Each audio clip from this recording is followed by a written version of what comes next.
the meeting to order. Chair requests staff confirmation that Kansas Open Meeting Act required notice has been properly provided. I can confirm that the packet was posted and the required notice of the meeting was provided. I'm going to proceed with roll call. Board Member Nelson. Here. Board Member Doak. Present. Vice Chair Romy. Here. Chair Manley. It appears that Chair Manley is our only absentee, but we do have a quorum of those present and participating, so we can carry on with today's meeting agenda. And the first item on your agenda to consider would be consider approval of the minutes of the June 27th, 2024 regular meeting. So if you've got a chance to review your minutes in the packet, we would entertain a motion to approve those minutes. I move to approve the minutes from the July 27th meeting. A second. We have a motion and a second to approve the June 27th meeting. All those in favor, please say aye. Aye. That motion passes, and we'll move on to public hearing items that have been scheduled for today's meeting. And first item on your agenda is application CC 24-8, and that's been filed by Eric Clayton on behalf of the seller. And the request before you is approval of a certificate of compatibility to allow the installation of a new projecting sign on the front facade of the building, which is located on the west side of South Santa Fe Avenue, south of Walnut Street. Specifically, the address is 134 South Santa Fe, and the seller is located in the basement in Suite B 200. This item was on your June 27th meeting agenda, and you voted to postpone consideration of this matter to allow for additional information to be provided about the proposed projecting sign. So Mr. Roberts, who presented that at the last meeting, will give you an update of where we are on item 3.1. Thank you, Dean. So, good afternoon, board.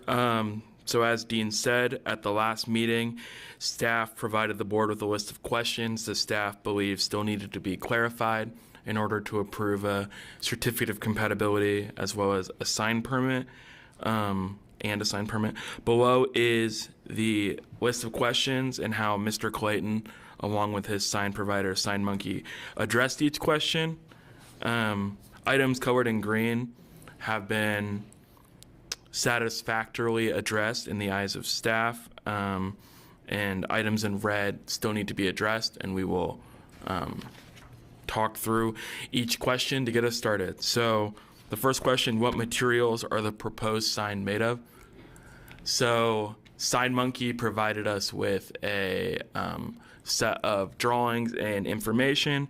According to the permit drawing provided by Sign Monkey, the proposed sign is constructed out of aluminum and has metal and push-through acrylic sign faces.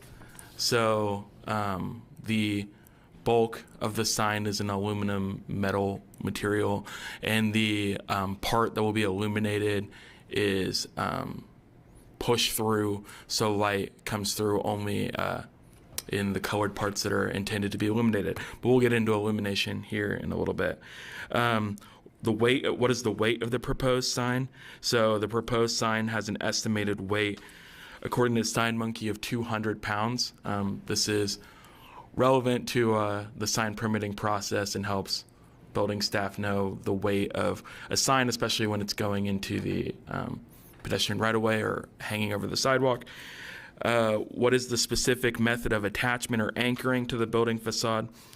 So the proposed, on the right side of the screen that Dustin's got pulled up, it talks about attachment methods. So the proposed sign will be attached utilizing 1/4-inch aluminum plates that will be on the steel beam on the facade of the building, and 1/2-inch threaded steel rods will be used to attach the sign to that beam. So a diagram was provided by SignMonkey on how that would take place, and Mr. Clayton's been in contact with, as to staff's understanding, with Gleason and Son to do the attachment of the proposed sign. What is the material of the wall the proposed sign will be attached to? So as I stated, the proposed sign will be affixed to the steel beam located on the southern edge of the building facade. So this graphic shows that steel beam. So the majority of the building is brick, but that transom is edged with steel. So that would be where the sign would be attached. Next would be question 5. What are the specific dimensions of the sign? So the proposed sign is 72 inches or 6 feet long and 3.2 feet or 38 inches wide, and has a depth, since it is a double-faced sign cabinet, of 1 foot. That provides a total square footage of 19 square feet for the sign. The property at 134 South Santa Fe has 50 feet of frontage along Santa Fe. So that would be 150 feet for the total sign allowance for the property. However, only 66% of that square footage is allowed on one singular frontage. So that frontage along Santa Fe could have 100 square feet of signage. So that's just giving you an idea of how much is allowed and how big the proposed sign is. Question 6, what is the method of illumination? So the proposed sign will have an internally illuminated LED sign cabinet. However, the black areas of the sign, so not cocktails, the outline, or the martini glass, will be a non-translucent metal or aluminum, and the words, the logo, and the outline are illuminated through a push-through acrylic. So staff asked SignMonkey to provide more details on how exactly the illumination method would work. So they provided us multiple things. The first thing on the screen there is a diagram. The white parts on the sign diagram are the parts that will be illuminated. The black parts are the parts where light will not come through at all. So I know there was a question at the previous meeting about how if the sign was black, but it was acrylic, then light would still shine through even though it was black. However, in this case, the way the sign is constructed, light would only shine through the letters, logo, and outline, which is more in line with design standards instead of a fully illuminated sign cabinet. So SignMonkey also provided us with examples of a sign that uses push-through acrylic, so both illuminated and non-illuminated. So this is an example of the sign illuminated. So as you can see, we'll start with this is better. So this is not illuminated. So as you can see, the white part is made of that metal aluminum material, and just the donut with the wings and the words are the part that are illuminated, and that's better shown through the illuminated version, which you can see light is not shining through, but is again only shining through on specific parts of the sign. So we'll move on to question 7. At the last meeting, there was a question of whether the sign would say the cellar or cocktails. It was clarified through Mr. Clayton, through our conversations with SignMonkey, that the proposed sign will read cocktails with a depiction of a martini glass, and the sign will be shaped like an arrow pointing down towards the entrance of the cellar. And as we've talked about, the cellar is located in the basement of that property, so the arrow helps provide some direction as to where potential customers would go in order to enter Mr. Clayton's business. Question 8, who is Mr. Clayton's sign contractor / installer? So the sign contractor, sign provider is Sign Monkey.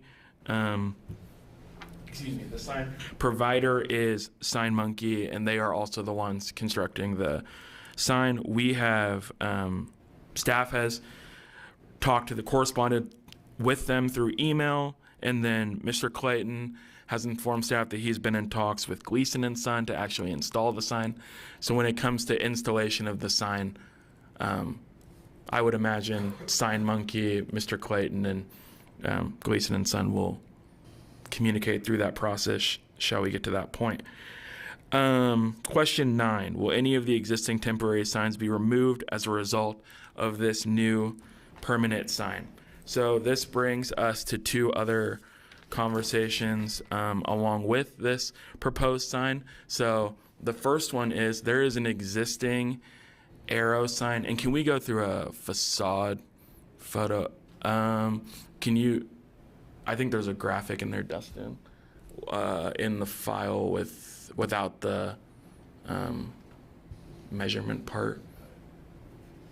Okay, so yeah, you can see it in there. So there's a arrow sign affixed to the wall of the alcove, on the southern wall of the alcove. This is a sign for which no sign permit was applied for or issued, and staff has no record of its size, when it was installed, or which contractor may have installed it. Staff did go out there, and the photos, the up-close photos, can show that it looks to be a vinyl sign that was affixed to the brick. So the sign does appear to fall within the sign size allowance for the seller, but may have to be removed unless a sign permit is obtained.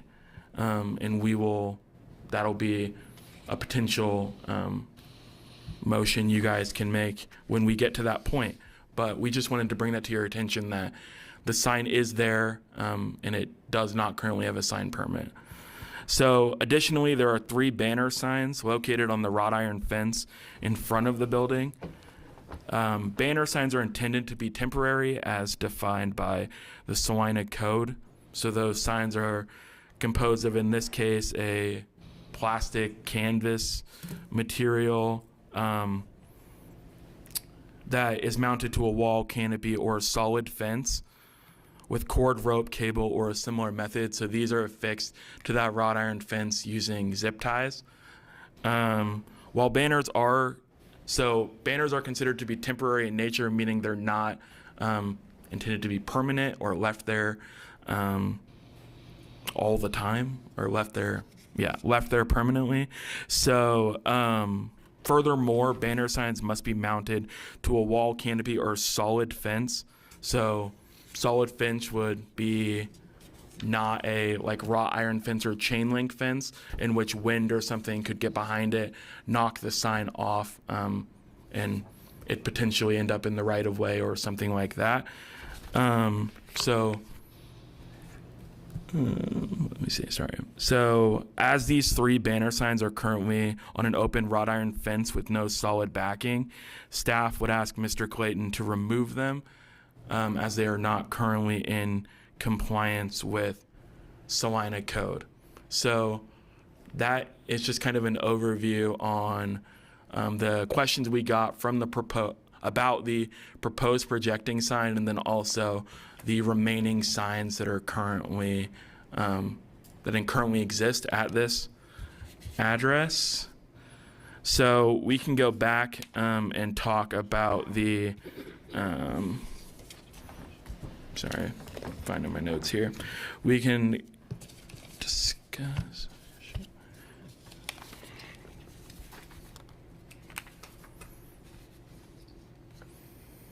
Okay, so we will go to page 7 of the staff report. So in review of this project for compliance with the design guidelines for downtown Salina, it appears to staff that the following findings can be made to support approval of the proposed new projecting sign. So those would be: the proposed sign design, while unique and distinctive, will be coordinated with the overall facade composition and proportional to the building. The proposed sign design is in scale with the facade and appropriate scale for pedestrians and can help pedestrians locate the business. The proposed sign materials appear to be compatible with the rest of the building materials. The proposed sign will not cover or obscure any distinctive architectural features of the building. While the proposed sign is internally illuminated, a system that backlights only the text and unique sign features is proposed. And the proposed sign is a projecting sign, which is easier for pedestrians to read and is encouraged by the design guidelines. So on the conversation of affixation to the wall or to the facade of the building, we were provided this morning, and you can find it sitting at your seat, a graphic by Mr. Clayton that shows measurements compared to from sidewalk to transom, and then the sign and how high it is off of the sidewalk. So in the code, projecting signs over the sidewalk must be 10 feet at their lowest point. So in this case, at the bottom point of the arrow above the sidewalk. Looking at this measurement, and I went out this afternoon and measured that 123 inches from sidewalk to bottom of the transom is accurate. So that is 10 feet. And Dustin, if you can go to the, it's in the staff report. We should have the drawing of the building. It's in the, yeah, thank you. So Dustin's pulling up, when the building was renovated in 2007, we were provided with drawings of the facade that also provide some measurements so we can give you some context. But so the sidewalk to the bottom of the transom is 10 feet. And then the transom to the brick underneath the window is 8 feet. However, staff would note from that drawing to what is currently there seems to be one row of brick that is not there. So it would be more 7 feet. So there's 17 feet from the sidewalk to the top of the transom. So if we go back to the photo of the, yeah, thank you. So currently the bottom of the arrow in this graphic seems to show that the arrow is below the 10 feet threshold, which is not allowed or permitted in the sign code. However, it seems that the scale is slightly off for the measurement to the top transom versus the measurements for the sign. So as we get into staff recommendations and our conditions, we would ask Mr. Clayton provide a to-scale drawing of the sign affixed to the building, because it seems with 17 feet that a sign 6 feet long could fit there. However, with this graphic, it's uncertain. So as we get into conditions, a fourth condition would be that we have a to-scale drawing that would help staff in the sign permitting process identify just how far down that sign goes on the facade. So we'll now get into page 9 of your staff report and go over alternatives and staff recommendation. So the board has the following alternatives.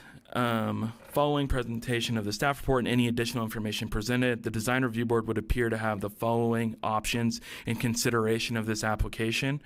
Option 1 would be to approve the certificate of compatibility application submitted for the cellar exterior wall sign, including the wall-mounted arrow sign, which would include, so the board could simultaneously approve a certificate of compatibility for the projecting wall sign and the non-permitted wall sign, the currently non-permitted wall sign that would go to the board since it's within the DRB. You could approve both, and then a sign permit would be needed for both of those signs. So that is your option 1. Option 2 is approve a certificate of compatibility for the proposed projecting sign only, which means if Mr. Clayton wanted to keep the arrow sign, the vinyl arrow sign on the alcove wall, then he would come back for a certificate of compatibility for that. Option 3 is approve the application, including the wall-mounted arrow sign, subject to any conditions approved by a majority of the design review board members. Option 4 would be postpone consideration in order to obtain additional information if you felt there was more needed in order to properly evaluate this application. Or option 5, deny the application as presented upon making findings of fact for the reasons of the denial. So staff would recommend option 3 with the following conditions of approval. If there are any significant Condition 1, if there are any significant changes to the sign design or materials presented to and approved by the Design Review Board, these will be presented to the board's administrative staff to determine whether additional review by the board is required. 2, upon the installation of a new projecting sign, the 3 temporary banner signs on the wrought iron fence shall be removed. Condition 3, the applicant or applicant's sign contractor shall apply for a sign permit for the arrow sign affixed to the alcove wall within 30 days, or the sign must be removed from the wall. And then we would ask you to add a 4th condition to request a to-scale elevation drawing for the sign permitting process to ensure that the sign is above the minimum 10 feet required. So the proposed sign is unique and helps provide direction to what is a unique downtown location. The general profile, material, and color of the proposed projecting sign would not appear to contrast or conflict with the building's brick exterior, and it does not appear that it would cover or obscure any distinctive architectural features given its location. The downtown design guidelines encourage projecting signs within downtown, and the proposed method of internal illumination with the letters, logo, and outline, the only parts of the sign being illuminated, is in line with the guidelines as well. So with that being said, staff is available for questions, and the applicant is also here to answer any questions you might have. All right, thank you. I do have a question. What is the distance from sidewalk to the bottom of the sign that you're looking for? That's the requirement. So the bottom of the sign would need to be higher than 10 feet above the sidewalk.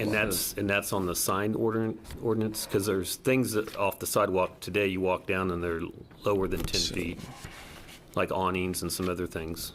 So I'm just want to understand what we're trying to. That is from the sign code. Okay.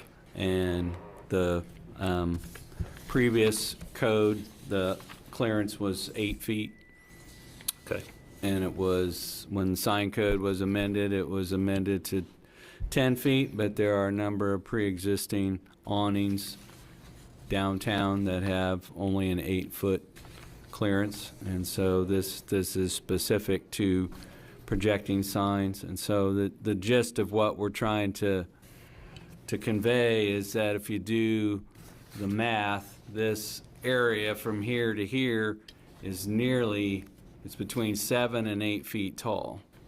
And so if the sign is 6 feet in height, it would fit within that area and be 10 feet above the sidewalk, except this particular rendering makes the 6-foot tall sign look much taller than it actually is. And so if you scaled it, the sign is about 10 feet tall in this rendering, which makes it look out of proportion tall and makes it look like it extends below the roof of the alcove. And so if Gleason, or the sign installer who prepared this, would impose that sign to scale, we believe that it would have the 10-foot clearance. But there are existing awnings downtown that are 8 feet above the sidewalk. So you still requiring the rendering to show that? And we can't just, state that the sign will be 10 feet above the sidewalk and just, I'm Well, just we asking. could, but then we'd have to wait to measure it after it's installed, and then if it's installed and it doesn't work, then we'd be modifying the sign. So we would rather have a drawing that confirmed that it actually fit Okay, before we installed it, rather than measuring it after installed it, only to find out that it projects too low. okay, understood. Thank you. But with those measurements, all the measurements work. It's just the image doesn't work, correct? The measurements work, this image does not work. Okay. Because if the 211 inches, correct me if I'm wrong, Mr. Michelson, but that's something on the order of 17-something feet. Yeah, I think so. So 211 divided by 12 is 17. 17.58. Yeah, 17 feet. And if you look at that arrow and the sign and the 72 inches, So it'd be that covers almost more than half of the 17 feet, which would lead you, based on the image, to think the sign is 10 feet long, not 6 feet long. And so it's just that the superimposition of the sign is not at the same scale as the rendering of the front facade. And so to further amplify what I said in response to Mr. Nelson, if they would just show it proportionally at 6 feet, we could confirm that it would fit within that transom area and not project lower than 10 feet above the sidewalk. And it'd be far better to confirm that with their drawings than it would be to wait till the sign's installed and then try to raise it. So Okay. I had one more question for staff I wanted to clarify, if we chose option 3, that would include the sign that says cellar today, that's with the arrow pointing down the stairs? That would Yes. it would encompass that, so, okay. All right, thank He you. would just that would just require getting a sign permit within 30 days. right. Correct. Yeah, you would be approving the certificate of compatibility, Right. so that he wouldn't need to come back to the board. Right, that's what I was Yep. getting at, yeah. Cool. Yeah. Perfect. Also, the banners, would he be able to put up special event banners? Or would that Well, be because banners are not supposed to be put up on an open fence, if you have any banners there, you'd have to put the banners up on a solid wall or solid backing. So the banner could have a solid backing and then put up there?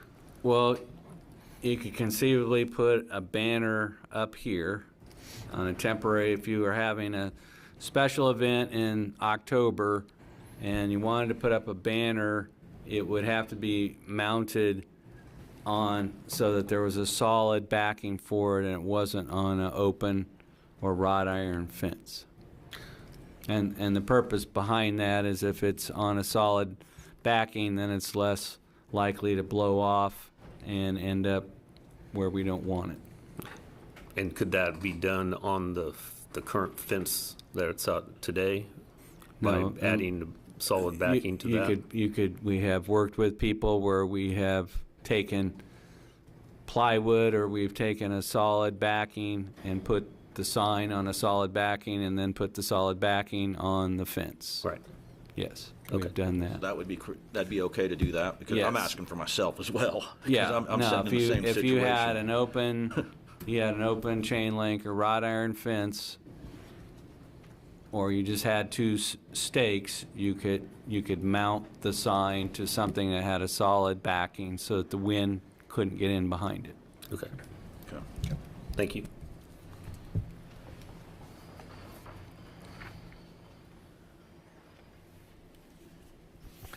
That is correct for Question for option staff. 3, correct. It includes both signs.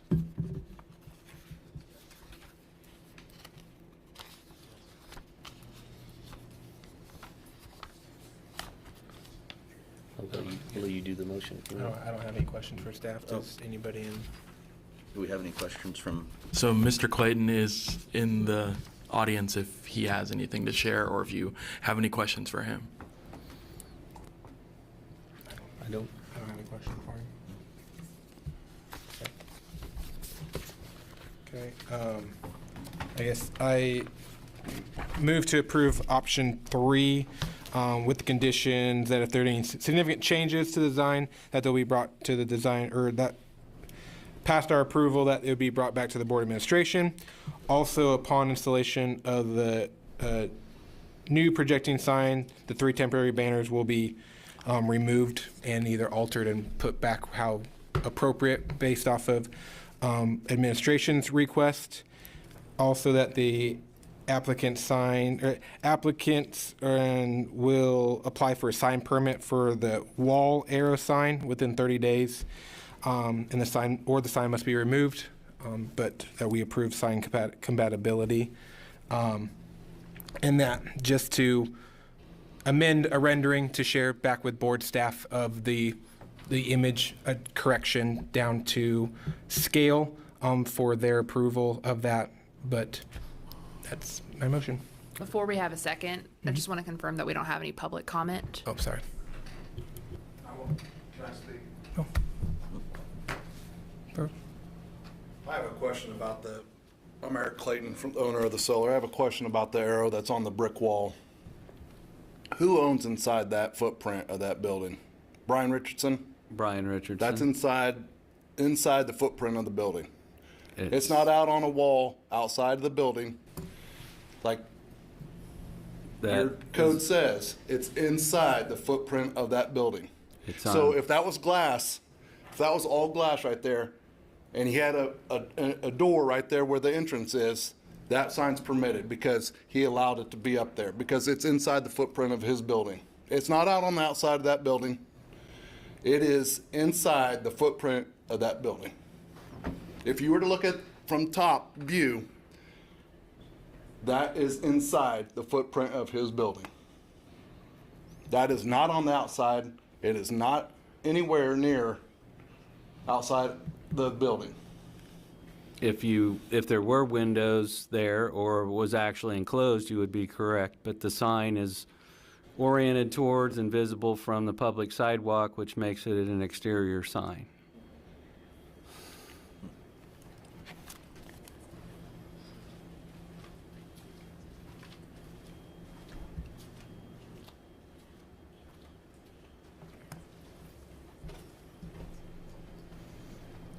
So we have a motion, and I'd like to second. We do have a motion from Board Member Doak to approve the certificate of compatibility with the 4 conditions that he outlined, and that we would want to see if there's anybody else via Zoom or present in the meeting room that would want to comment on this application.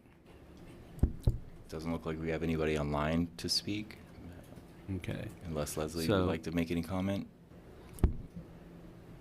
So we have no one via Zoom?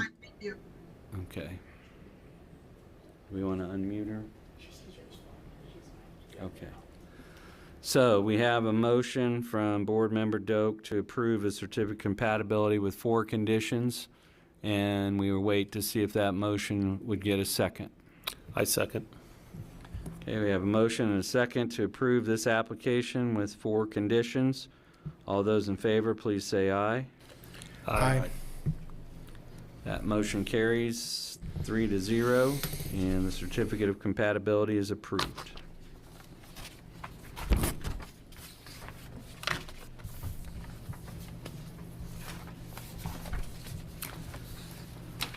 Next item on your agenda is item 3.2, and that's an application filed by Maureen Madison on behalf of Eccentricity Women's Clothing.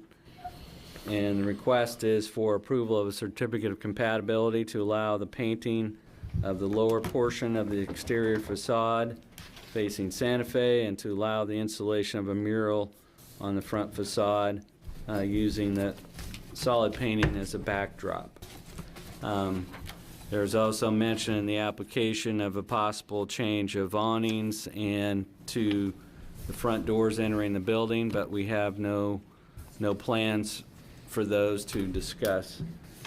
It also does not appear that we have a representative of the application here present, and the applicant or appointed representative must be present to answer questions for you to take action on an item. So our recommendation on item 3.2 would be to have a motion to postpone consideration to your next meeting, which would be July the 25th, to allow the applicant to be represented.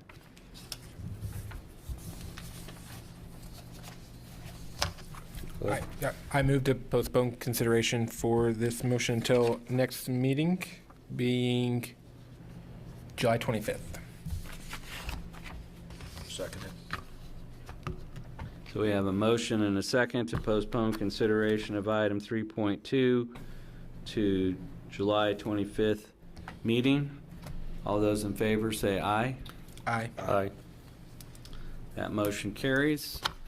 That will move us to item 3.3. And item 3.3 is a public hearing related to proposed physical modifications to the south facade of the building, which is addressed as 123 South Santa Fe and located on the north side and adjacent to Campbell Plaza. And there are two applications associated with this. One, the first being a certificate of compatibility application, and that relates to the proposed physical improvements that would encroach or extend out into Campbell Plaza from the south facade of the building. And then related to that, installation of a new south-facing wall sign for a Jose Peppers Tex-Mex restaurant that's proposing to locate in the building. The second application, which we will cover separately, is a request for approval of a sidewalk cafe license agreement to allow the adjoining Campbell Plaza to be used for outdoor dining for the use and benefit of Jose Peppers. So in terms of the certificate of compatibility, the things that we're talking about here are construction of a covered patio dining area with 6 4-person tables and 5 4-person booths, or 44 total seats. That would extend out 14 feet and be located in the northern portion of Campbell Plaza. And then associated with that is a construction to the east of that patio, a new south entry vestibule that would extend from the south facade of the building into Campbell Plaza. And then we're talking about a wall sign on the south facing wall of the building, rebranding the building as a Jose Peppers restaurant, and then a blade sign proposed over the new south entrance to the building. And so though the property we're talking about is 25 feet wide and constitutes the south half of lot 119, Campbell Plaza itself occupies lot 121, and it's 50 feet wide. We've given you quite a bit of background because there's been quite a bit of activity on this building, and the building was purchased in 2019 by Restore Properties, which was Jacob Wilson and Dr. Robert Moeller, and they purchased the building and had plans to refurbish the interior of the building and the front and south facades for a commercial tenant space. And so they came before this board on several occasions with plans to deal with the south facade and then also to deal with the south masonry wall because there were some issues with its structural integrity. And so once they got into removing some of the brick, there were some things that needed to be done to shore that up. But in August of 2019, this board approved the renovations to the existing masonry facades on that building. And then in May of 2021, this came forward to the board for a sidewalk cafe license agreement for the Prickly Pear. And so there was some work done involved with the city commission, and then there was work that came before this board. But on September 17th, 2021, Wheat State One LLC, which was Tim Blake, acquired the property from Restore Property. And so this this project came before this board, and if you recall, there was a stage in Campbell Plaza that's since been relocated to the corner of Santa Fe and Ash. There was a new stage that was constructed. All the planters and all the paving within Campbell Plaza was replaced. There was an artificial turf activity area, and then there was a 36-inch tall perimeter fence, and along the south area was an 8-foot wide pedestrian way that was left open. And so these were presented to the board at a special meeting on September 30th, 2021, and this board approved the construction of a second floor addition to the building, exterior modifications to the south wall, disassembly and removal of the existing stage, construction of a new covered stage, and construction of a perimeter fence. All of those are in place. And so related to that, the Design Review Board recommended approval of a sidewalk cafe license agreement in November. And so we now have a new project proposal, and Prickly Pear recently announced it was closing at this location, and Wheat State One previously had deeded ownership of the building and property over to 1858 Properties LLC. And so in hopes of replacing the Prickly Pear with a similar use, 1858 Properties has submitted the certificate of compatibility application seeking approval of their plans that would make significant changes to the south facade of that building. And so the plan would be to renovate the indoor space to create an indoor dining area with 93 seats. The second floor contains 1,443 square feet. That could be used either as dining area or event space. There is an emergency fire escape from the second story. And then Jose Peppers is also proposing to reconfigure and remodel the kitchen. One thing we wanted to note is that Jose Peppers is proposing to close the existing Santa Fe restaurant entrance and convert that doorway into an emergency exit. And so the new primary entrance would be in this location, so you'd enter the plaza and come through these doors as opposed to the current front door being on Santa Fe. And so they are proposing that the dining and recreation area that exists there would remain a public space, but allowing Jose Peppers the ability to provide table service to patrons within the plaza. So we have covered a lot of information about the design guidelines related to architectural facades and also to signage. And as we've reviewed this, we find that the plans mostly maintain and preserve the exterior facade modifications approved in 2019. To give you a perspective from east or from west to east, the depth of Campbell Plaza lot is 120 feet, and they're proposing to cover 57 feet of that lower building facade with a covered patio dining area. And so that patio enclosure, if we could go to an elevation, Dustin, it has a lower and upper portion. And so the lower portion would be brick with a cast stone cap around it, and the patio sidewalls would be open, but they'd also have the ability to have operable screens and operable shades that could pull down. All of the underside of that enclosure roof and support beams would be black metal panels. What we're calling the upper portion, this would be glass transom. And then a glass and metal entrance vestibule is proposed along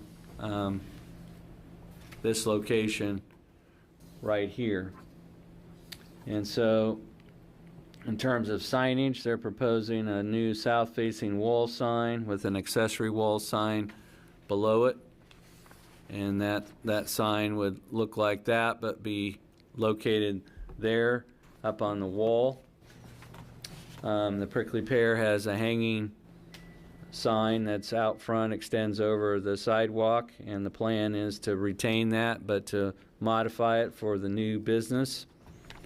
So we don't see any proposed changes to the historic front facade or changes to any character-defining features. The materials and design of the covered patio appears to be consistent with other downtown storefronts, including the Salina Homes storefront that's just to the south on South Santa Fe, where the 1858 coffee shop is. There are no historical or architectural features being covered up. And so from our perspective in these elevation drawings, it appears to us that the design, building materials, and appearance would be compatible with the existing building and with Campbell Plaza in terms of the patio itself. We did make some references to the sign sizes that were proposed, and at your places up there, I believe are scaled down proposals for the wall sign.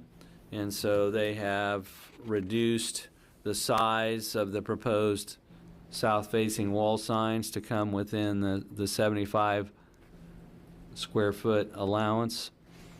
And so as we discussed at your previous item, in the downtown area and all of our zoning districts, your sign size is proportionate to your street frontage. And for better or worse, this property, being the south half of a lot, is only 25 feet wide. And so the sign allowance is based on the Santa Fe frontage, not the plaza frontage. And so these wall signs appear to be blacklit, and we would request, currently the front hanging blade type sign has got exterior illumination, and we would ask the applicants to clarify the method of illumination of the two proposed blade signs. But it does appear now that they've reduced the size of the signs, that the signs appear to be integrated with the building's architectural, and the limited colors of the signs appear to be compatible with the rest of the building. And so on page 15 of your report, we've provided some findings that we think support approval of the proposed south facade renovation, and those that are the materials appear in character with those traditionally used and those seen on adjacent buildings. The renovations propose a single primary entrance positioned in the southern storefront facing Campbell Plaza. The proposed covered patio and entrance vestibule appear to match the design and materials of the surrounding building. The facade consists of brick, wood, and painted metal with dark framed window openings similar to adjacent buildings. The sign design is coordinated with the overall facade.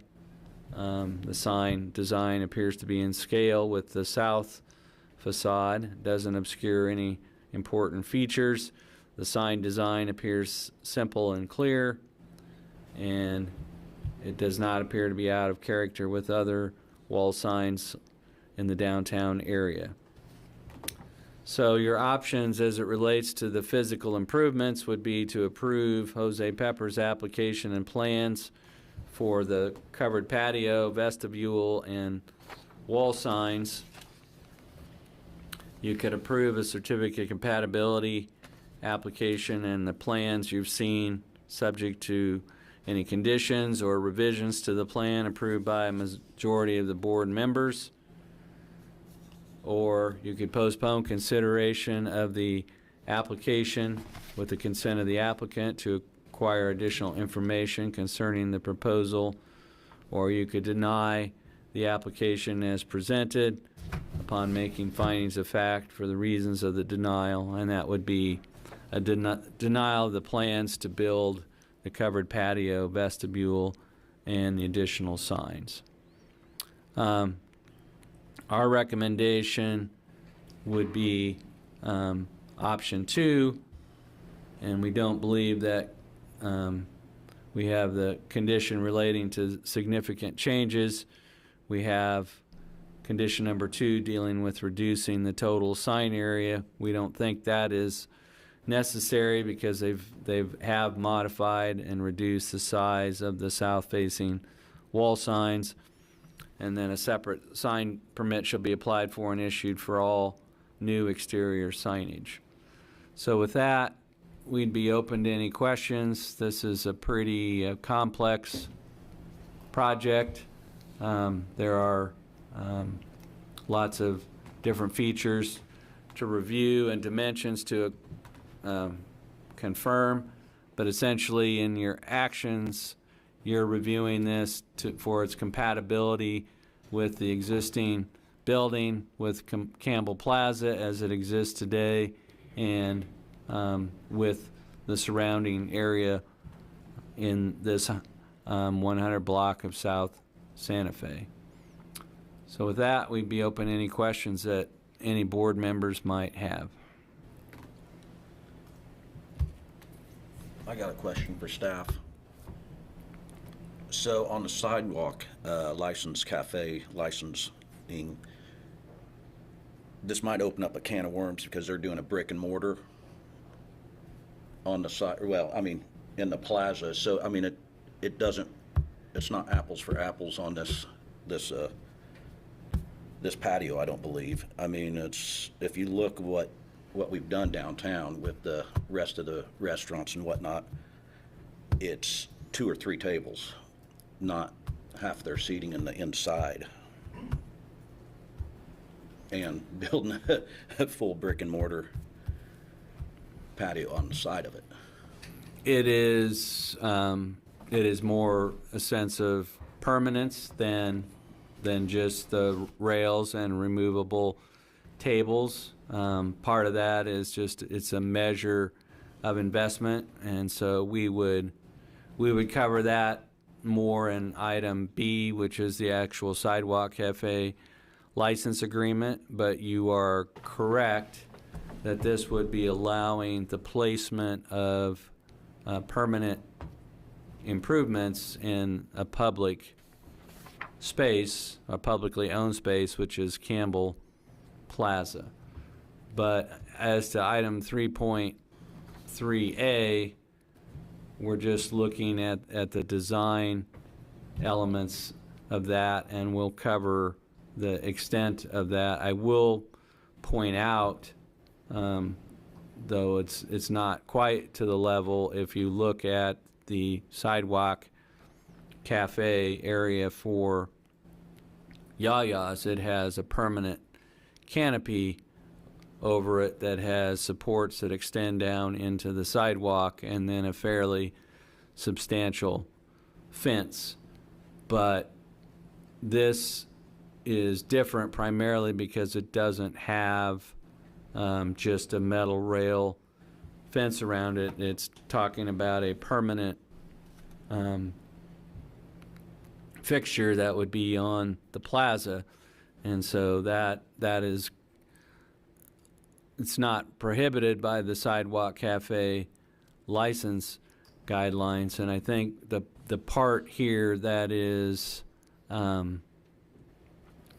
maybe a little bit of a hybrid is that there are 3 different license agreements that are in play here.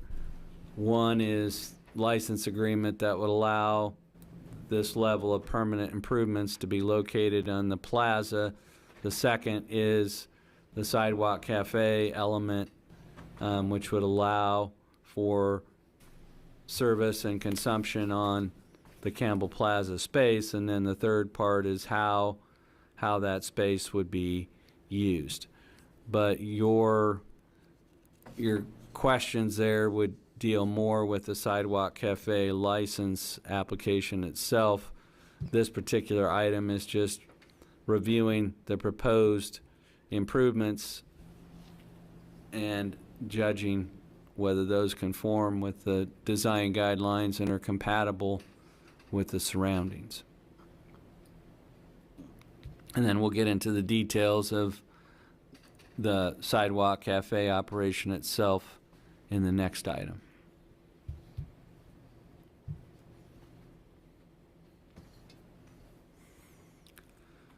So is there any part of that that we covered in terms of the certificate of compatibility that needs further clarification? I'm good. Good from the staff side.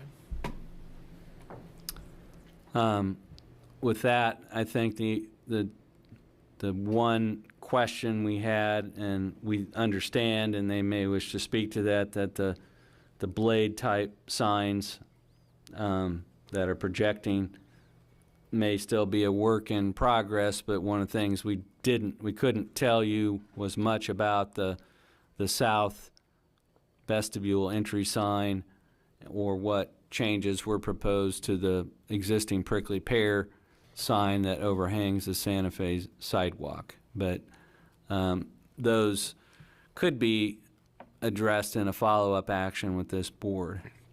But if you have no further questions for staff, we would let the applicants introduce themselves and make any follow-up comments.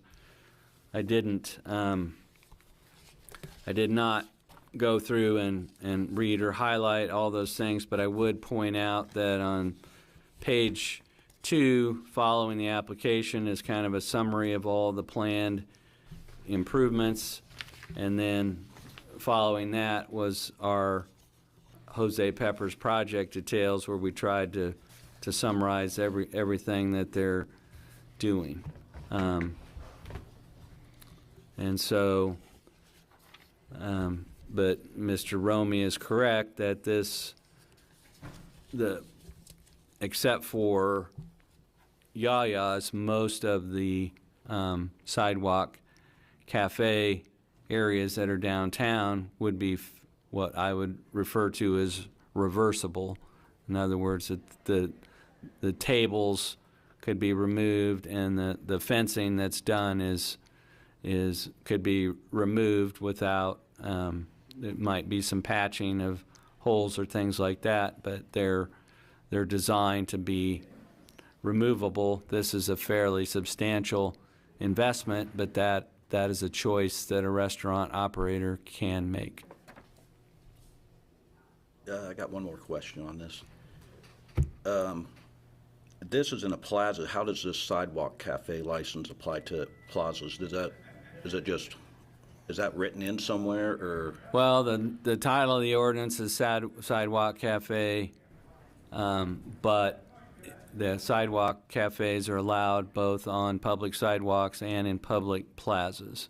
Okay. So this board approved one for Barolo Grill, that's behind Barolo Grill on Strand Plaza, It's not this substantial, but Barolo Grill has a cafe open dining area on Strand Plaza behind their restaurant. And so the ordinance allows the sidewalk cafes to be located on an adjoining public plaza in addition to a sidewalk.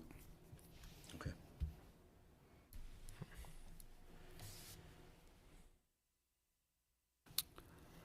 So if there's no questions, we might refer to the applicant to address the certificate of compatibility application and the patio, vestibule, and signs. Hi, Catherine Kitchen with 1858 Properties. I appreciate your time today. I feel like Mr. Andrews done a great job of kind of outlining our project. The item that I will specifically talk about are the 2 blade signs. Those, we were not able to kind of get the final designs put together before this meeting, so those, I do not have a proposed plan for those. The sizes are there, but not what the faces or the illumination will be. So I would request that those, that we would just come back at a future time on those items. And I'm happy to answer any other questions you have. We do have the project architect working for Jose Peppers here as well, if you have any questions of the architect.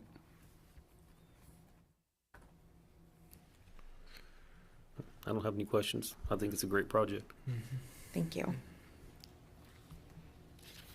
Okay, thank you.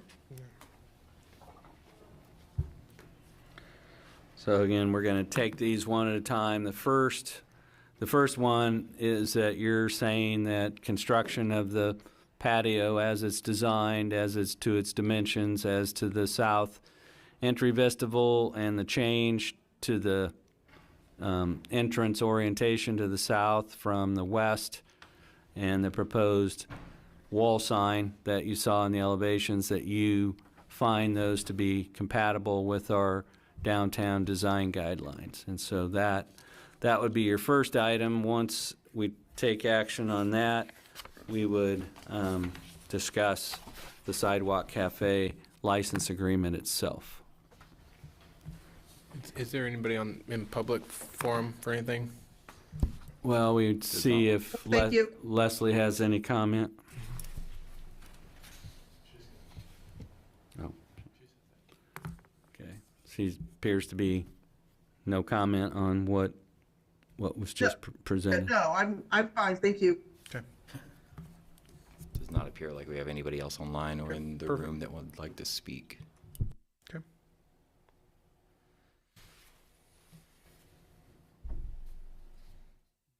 No, go ahead. So again, we outlined for you, your options are on page 16 and 17. One would be to approve the application and plans upon finding that the proposed covered patio design, vestibule design, and wall signs conform with the design guidelines. Option 2 would be to approve the application and plans subject to any conditions or revisions that you wanted to see made. Option 3 would be postpone consideration to your next meeting in order to acquire additional information concerning the proposal. The fourth option would be deny the application as presented and indicate how you think this is not consistent with our downtown design guidelines.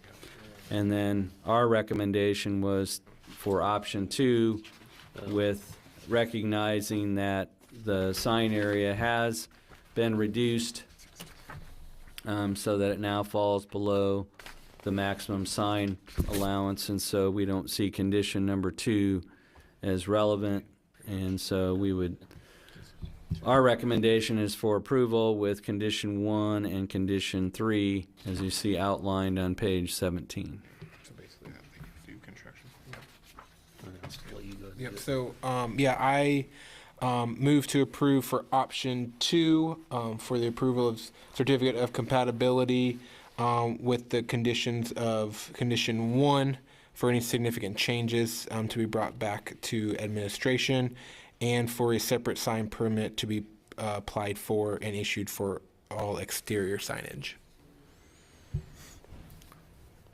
And I second.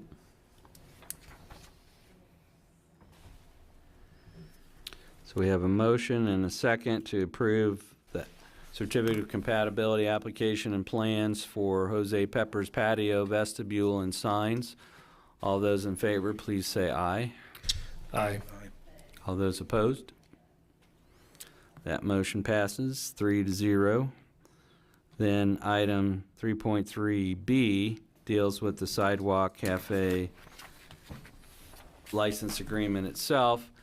And we have a separate process for that. And as Mr. Romy pointed out, we have sidewalk cafes downtown on front sidewalks. And we also have one that was approved that is on the plaza, Strand Plaza, back behind Barolo Grill. And so this particular ordinance was passed in 2014, but then no applications came forward until 2018 when the downtown streetscape project was approved and designed, because everybody wanted to wait and see what was happening with the sidewalks out front.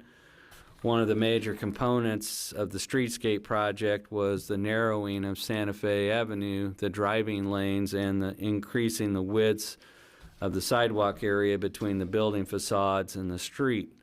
And so by widening the sidewalks along Santa Fe, that made them more conducive to other uses, including sidewalk dining.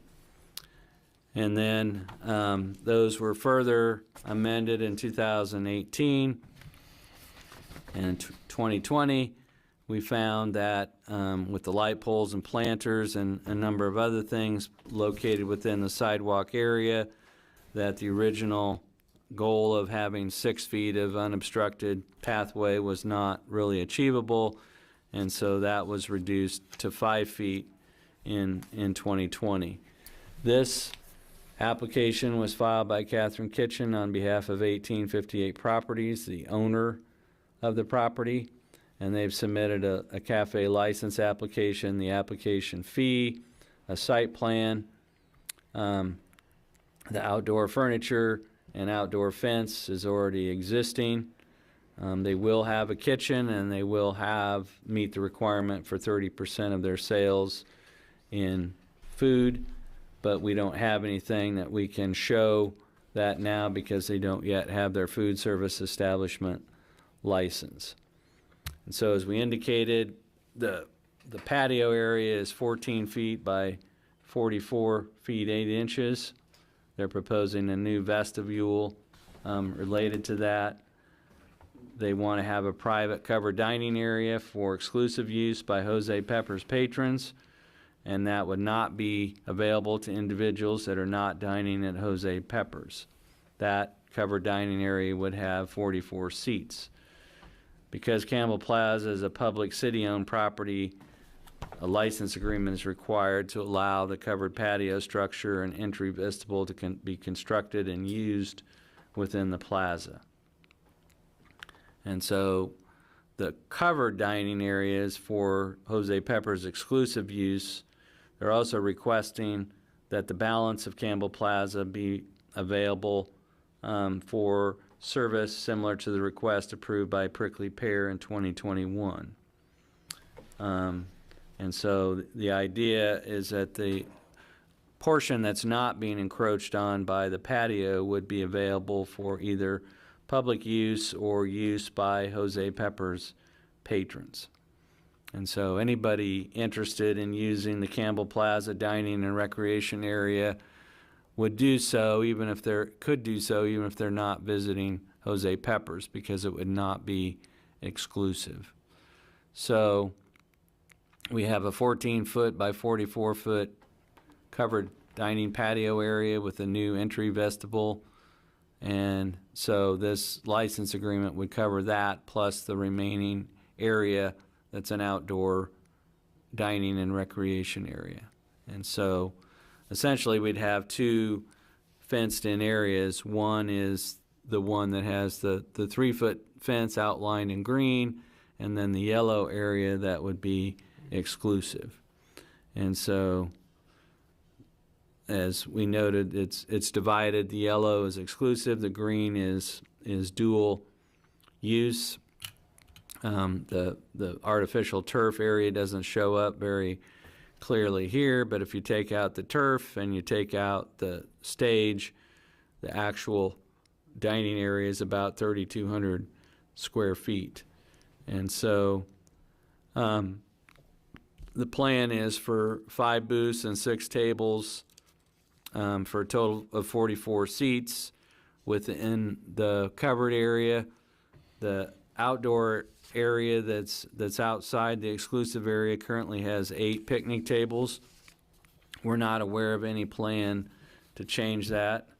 And so the patio that's available for exclusive use by restaurant patrons would be 748 square feet, and that would result in a reduction of 18% of the plaza area available for public use. And so you have the dining area that already exists that has the 8-foot pathway, and that's already established by fences. In terms of barriers, we have the low masonry wall that's between the exclusive area and the remainder of the plaza, and then we have the 3-foot tall powder-coated steel fence. So the real question here deals with number 4, the ability to disassemble and remove the barrier without damage to the sidewalk and site when the use is no longer desired. And so this, we're talking about a permanent brick planter approximately 2 feet in width that would be located within the plaza, and that, as noted by Mr. Romy, is not easily disassembled. We don't have any catalog cut sheets for any of the furniture that's being used within the exclusive area. We would want to hear from the applicant whether they're proposing to replace or do something different with the picnic tables that are out there now. And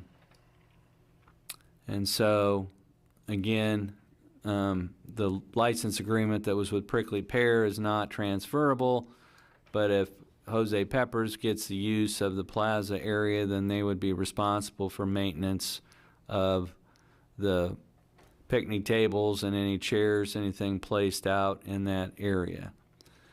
We have overhead LED string lighting over the plaza.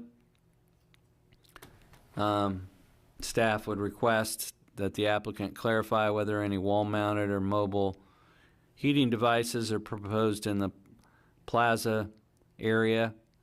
We have signage that identifies Campbell Plaza. There would be, and I don't know if it's clearly shown here, Dustin, but it is on another drawing.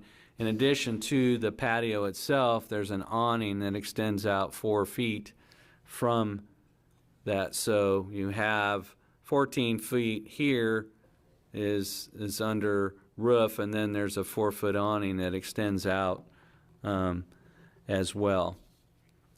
In terms of parking and trash removal, a common trash corral is located in the 5th Street parking lot.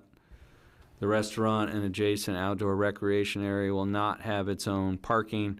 There's on-street parking available on Santa Fe, and there's a public parking lot on east on 5th Street, which is accessible from 5th Street. Staff would request that the applicant provide any additional detail they have about the dining tables and chairs that would be provided. Cut sheets for any proposed umbrellas that they might be proposing in the patio area. Any plans for heating devices on the exclusive patio. And then we have the string lights, but we'd like to know whether there are any plans for mounting any kind of exterior lighting on the patio or any kind of wall pack lighting that might be proposed. And so the process that we're under is that the application's filed with the planning staff. We refer, myself as zoning administrator refers this to you for a review.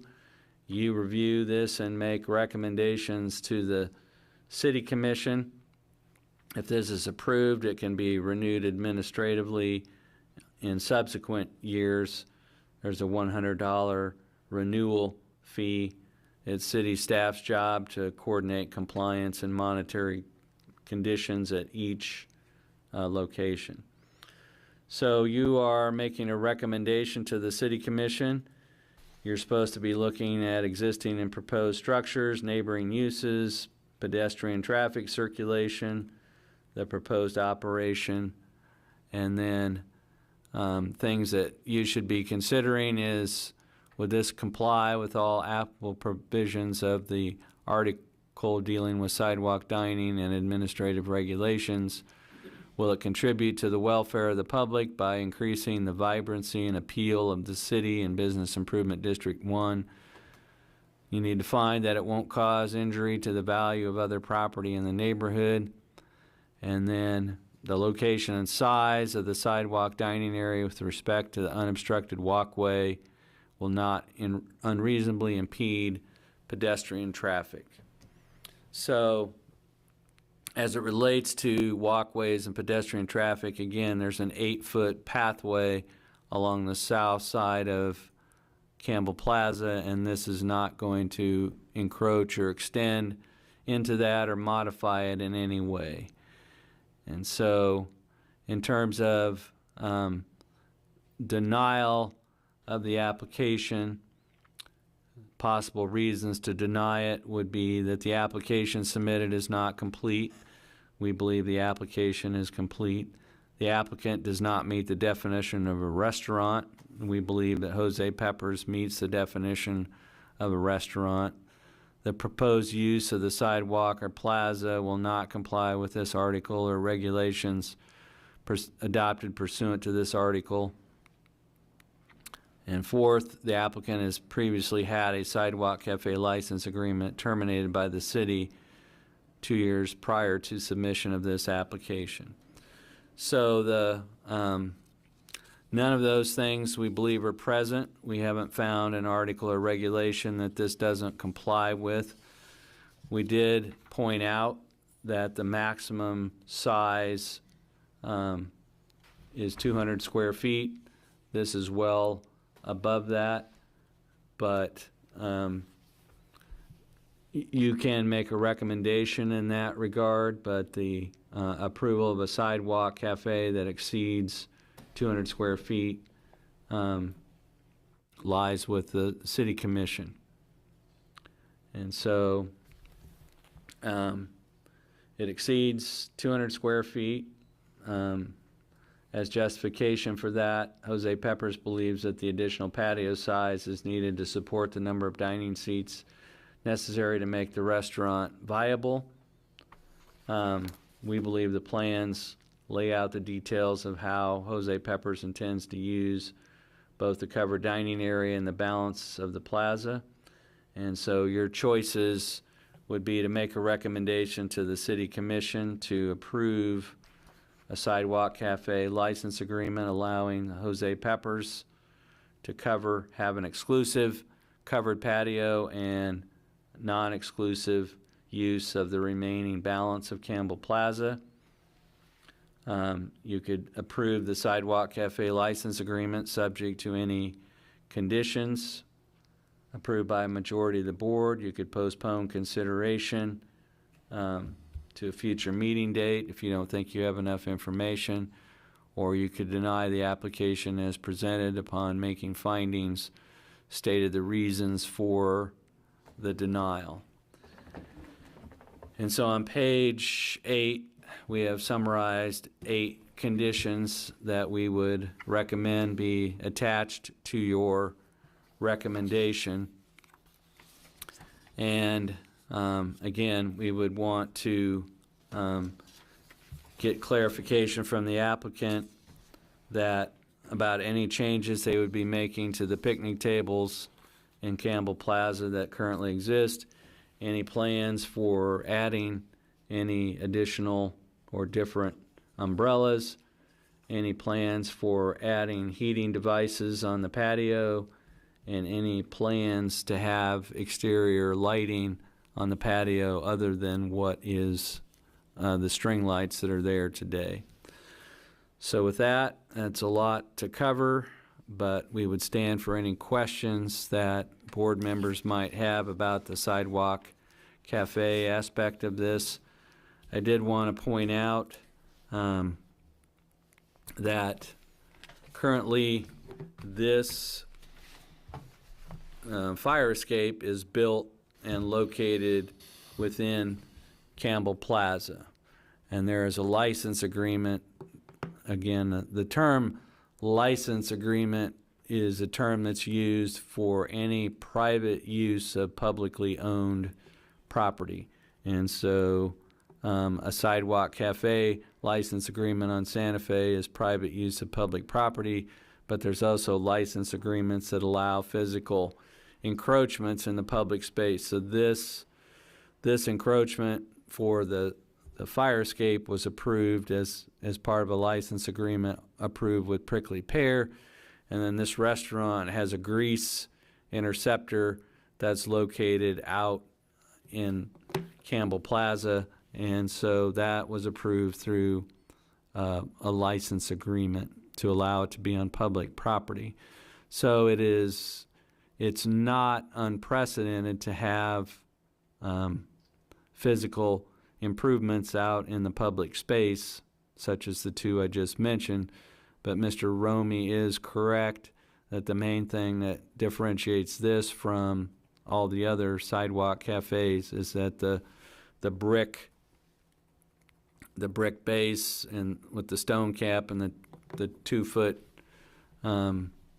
stone cap is much more substantial than the fences that you see in the sidewalks on other locations on South Santa Fe. So with that, I'd be open to any questions you have about the sidewalk cafe aspect of that.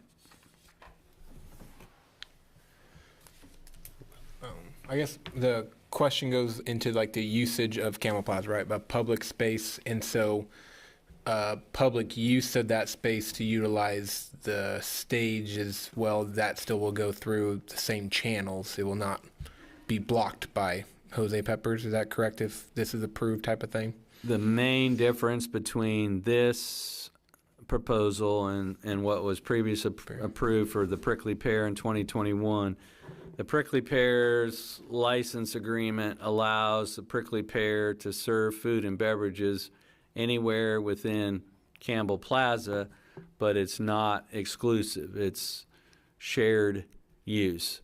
So the example, if I go to Tilo's across the street and I get a sandwich and I carry it over here and sit on the picnic table at Campbell Plaza, I'm allowed to do that because it's still a public plaza. Mm.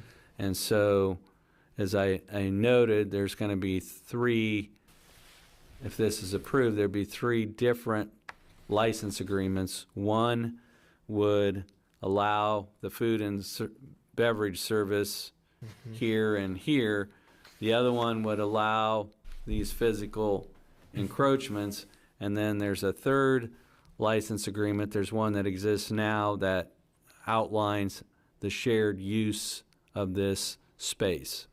So if a group wanted to reserve Campbell Plaza and have a band concert on the stage, they could still continue to do that, and I could bring my own snacks from home and sit there and listen, or I could sit here and be an exclusive customer of Jose Peppers and enjoy that music as a customer, or I could come here and someone from Jose Peppers could come out and take an order from me and bring something out to me sitting at one of the tables. But the public use would remain. And so the best way to explain it is, this is exclusive for Jose Pepper's patrons only. This is non-exclusive, and so it would be dual use.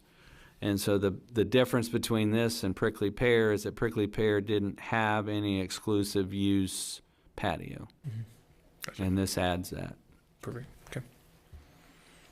And Let me see if I got this correct. So they're getting a 14 by 44 foot space for their personal use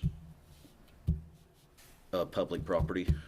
They are requesting approval of a use of 14 by 48 plus the space for the vestibule. So it's something on the order of 800 square feet, I believe.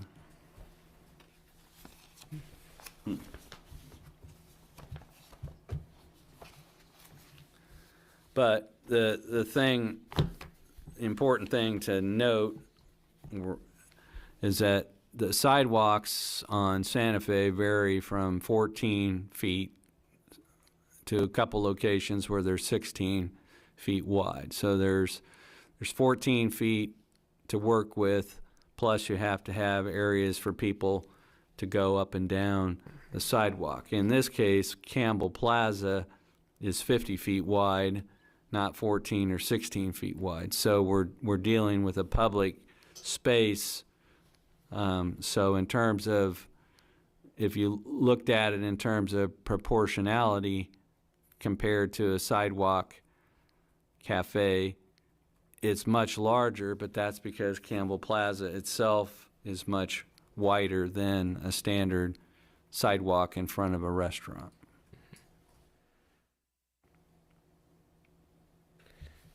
I guess No, I just want to say to my fellow board members, I think this is a great use of that.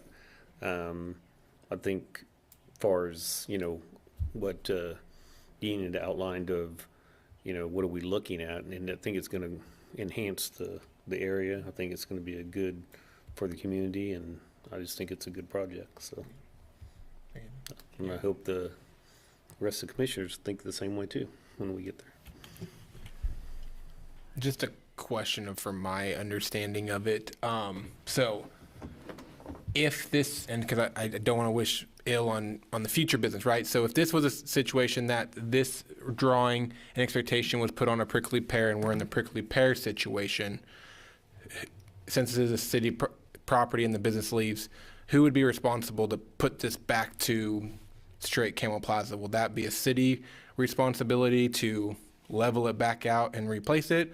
Or is that then on the business owner that we've approved it for? I guess that's my question. If we're talking about this was, we hope it's there for 50, 100 years, and we hope so. But if for not, we had the public space, and then we get back we to have does two public then pay representatives for it? of 1858 properties in the room, but the way that our license agreement would work is if this space were ever abandoned or ceased to be used and had to be removed, the license agreement will be with 1858 Properties, the property owner, and so if their tenant is not successful and these improvements are made, then 1858 Properties would have the choice of finding a new tenant that would use it the exact same way, or if it's abandoned, then the property owner, 1858 Properties, would be responsible for removing those improvements. And that is standard in our license agreements. Another question here. If this all goes through, would that make it available for other people to have license agreements, the sidewalk license agreements, to do brick and mortar on a sidewalk then? Yeah, I think it would be harder to do on a sidewalk than it would be on a plaza, because this plaza already has some permanent improvements in it. But I believe that this as it's is written, though, you got a level playing field here. You know, if you say one person can do it, and then with the same agreement of how Well, they're supposed to be built. I would still go back to the fact that this is a 50-foot wide plaza as opposed to a 14-foot wide sidewalk. So the space that's available But if you or any other owner wanted to propose a brick and mortar barrier, then that would be looked at. But It as it's obviously, written right now, implies a lot more permanence, and it's a much bigger investment. So the risk here is being taken by the property owner and by the restaurateur because they're making a very substantial investment.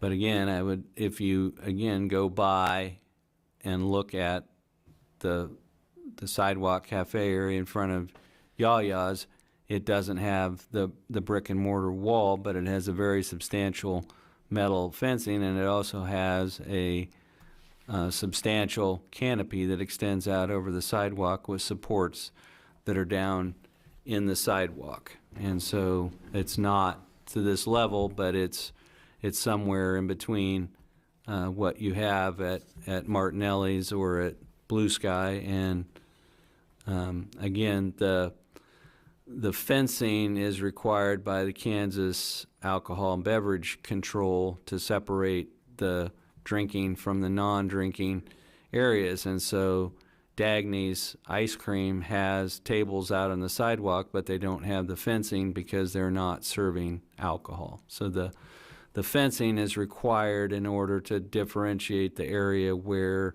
alcohol can be consumed from the areas where they cannot.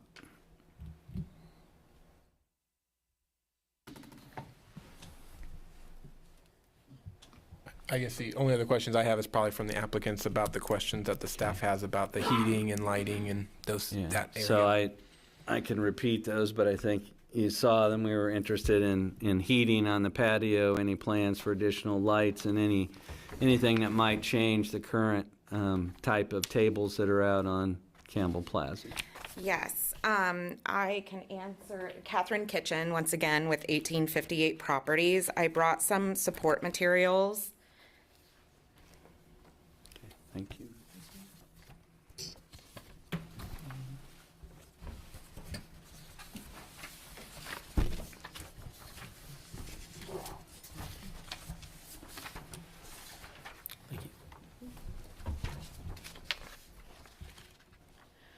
So the exclusive structure, it is true, it's a significant investment, and we at 1858 Properties know and understand that we are responsible for that structure no matter what happens with a future tenant, including removal if necessary. So that is something before we applied we understood was a requirement.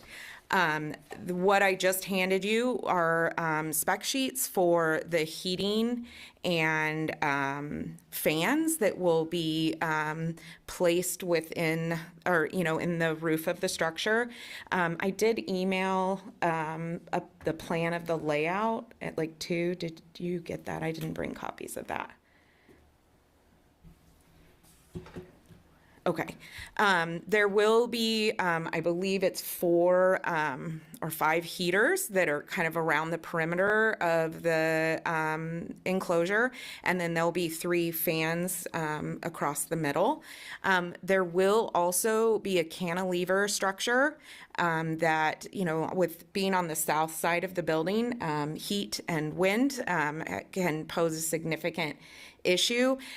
So I also have other materials to hand out that show a more distinctive look of what that cantilever shade structure will look like.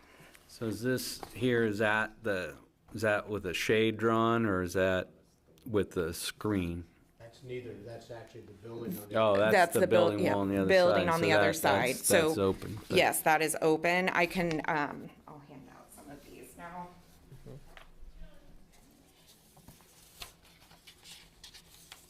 Thank you.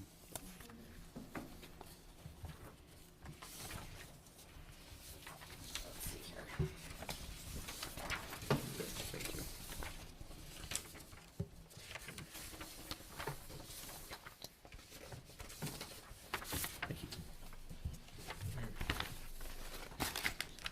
So on the cantilever, there will actually be two.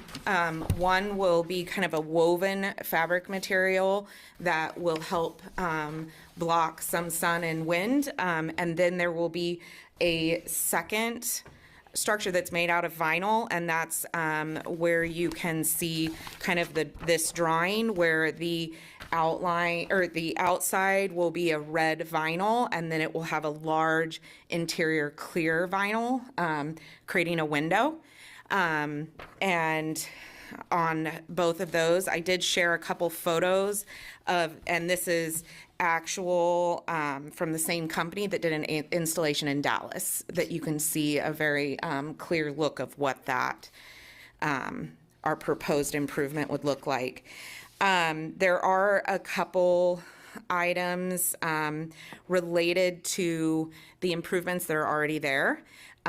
There are a couple of wall signs along the south side of the building that exists today that will have to be removed in order to have this structure put on, but there are ones further east past the vestibule that will remain. The cafe string lights that are up are placed significantly high enough that they will not be removed or changed because they are well above the proposed structure. The tables that exist there will just be, the picnic tables and umbrellas will just be moved to, different locations within the plaza to accommodate the new structure if approved. I'm trying to think if there was anything else. We feel like having, what we've heard anecdotally is there's some confusion about, what Mr. Andrew talked about of it being a public space, that I think community members don't always think that. They think it's a space for Prickly Pear or the current operator. And by defining a space that's exclusive to the restaurant, our proposed restaurant there, I feel like will help clear some of that up. And I think it will offer a clear kind of identity of what is the restaurant and what is public use space. I believe that answers all the questions that were on. Any plan for any kind of exterior or wall pack type lighting associated with the wall or patio, or just the string lights will be the illumination? So there, that was something I submitted to, and I didn't bring a copy with. I have submitted to staff. There will be some string pendant lights and some string cafe lights similar to what's above that will be underneath the patio structure to light the actual exclusive area. Are they? They may be in, if the interior, yeah, so you can see the fan and, yeah. That's okay. Hi, I'm Paul Minto with Urban Prairie Architects. We're working with these folks, helping get this rascal done. There was one other bit of lighting that, Oh, the yeah, planters. there you go, yeah. Yeah. And we're actually trying to do very little lighting on the outside of the building. In fact, the thing that we've drawn has no outside lighting on it except for what's inside, so it'll sort of glow from the inside. But along the planter box, at every column, between the outside column and the inside column, we wanted to do a small uplight, and then that way it kind of illuminates the bushes and throws a cool sort of pattern up on the roof, so that it's, instead of shining down and in your eyes, it just sort of creates sort of an ambiance. So that's when no wall packs, nothing blasting out in the courtyard, but a little uplight at each sort of column coming through the bushes. That's another thing. Okay, thank you for that. Yeah, and if staff wants specifics on those, I did provide those this afternoon, and I'm happy to follow up with any other materials you need. That just helps us with any further descriptions in the license agreement that would get developed itself. But that's extremely helpful. But for our purposes today, we don't need those to go. You guys can. Yeah, work through those fine are details pretty if much approved. administrative Okay. items. We did think the exterior lighting, knowing whether there was exterior lighting and what was happening with the tables and umbrellas, was important for your consideration, but since no changes to the exterior lighting except for the planter box up lighting is proposed, I think that takes care of that question from our standpoint. Okay. We just wanted to give you the best picture that we could of what's being proposed. So.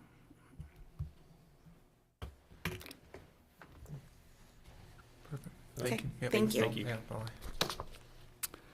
So I guess I don't see any members of the public still here, so we'll see if Yeah, wait, Mr. Andrew, Yes, this is Leslie Bishop, Salina Downtown.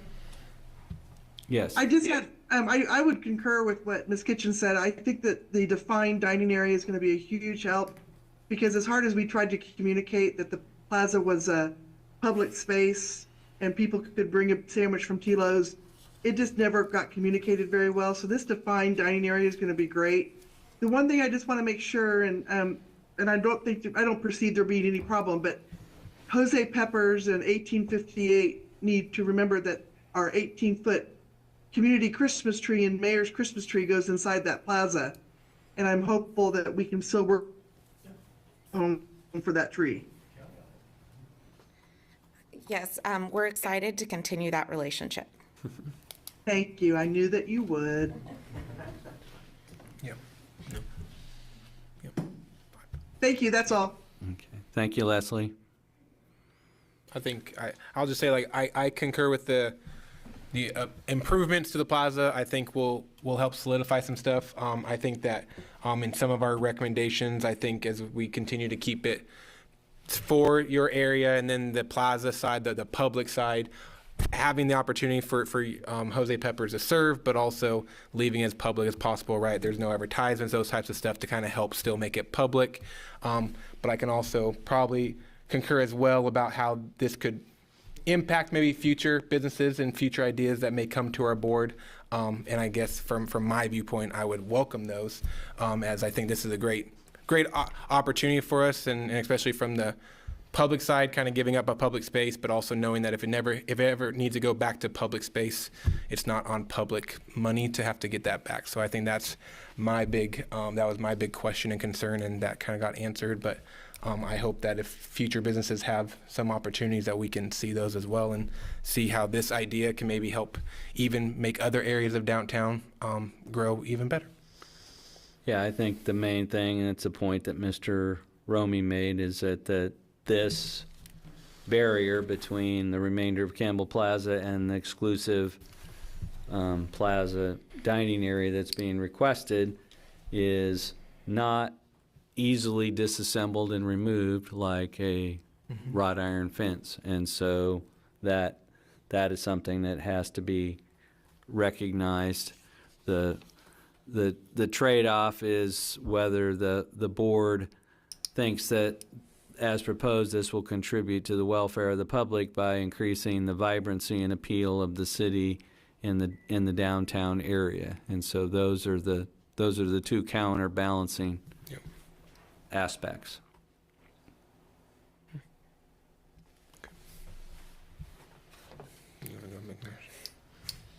I don't have any further questions. Does not look like we have anybody else from the public to speak. But does this set a precedent? It could possibly, but it is this, if proposed, as proposed, this has the highest degree of permanence of any sidewalk or plaza cafe that has come before this board, and so that's to be recognized, and then that's balanced by what positive attributes you would think this has for the downtown area. So.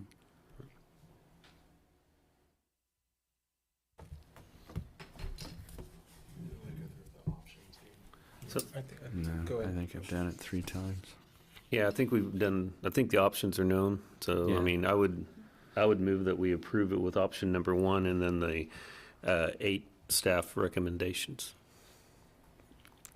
Is that sufficient?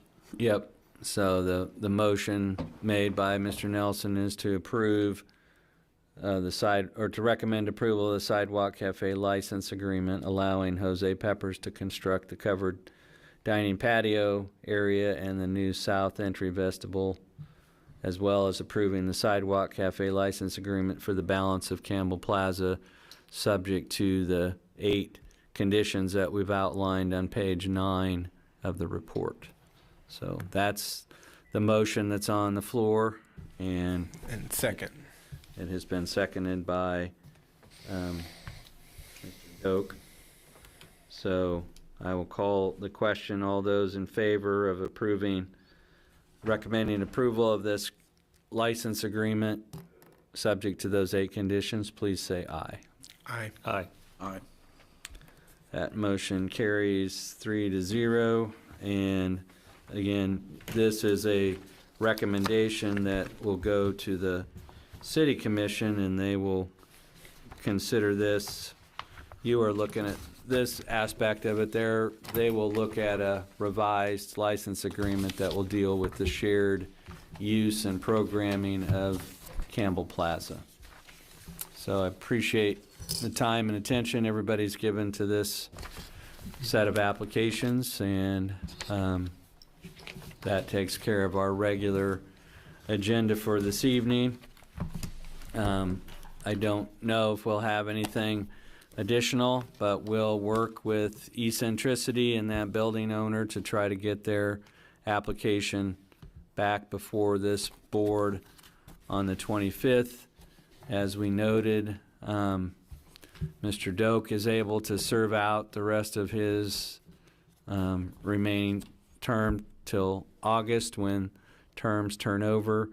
I understand from Daisy, I think we've had a couple expressions of interest come in for new board members to add to our board, so that is positive. But in terms of upcoming business, our next meeting is on Thursday, July the 25th.